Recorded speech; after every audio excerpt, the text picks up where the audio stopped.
Kuha ang CCTV videong ito pasado alas 12 ng hating gabi kanina sa Tondo, Maynila sa panulukan ng Kapulong Street at Mel Lopez Boulevard na dating Road 10. Kita sa video ang mga sasakyang tumatawid. Pero dalawang siklista ang biglang pumasok pakaliwa. Maya-maya sumalpok sa isang motorsiklo ang isa sa mga bisikleta.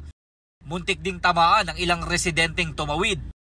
Isang volunteer na napadaan sa lugar ang tumawag ng responde sa mga kapwa niya volunteer. Ayon sa kanila, mas napuruhan daw ang motorcycle rider na hinihinalang nakainom. Nakita natin yung patient, duguan na, medyo ano na yung blood niya nakakalat na dito.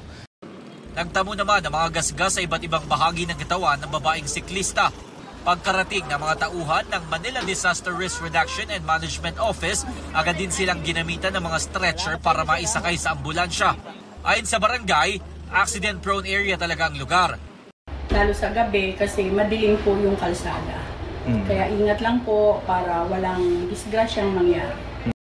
Patuloy naman ang investigasyon ng otoridad kaugnay sa nangyari. Para sa GMA Integrated News, Jomer Apresto, nakatutok 24 oras.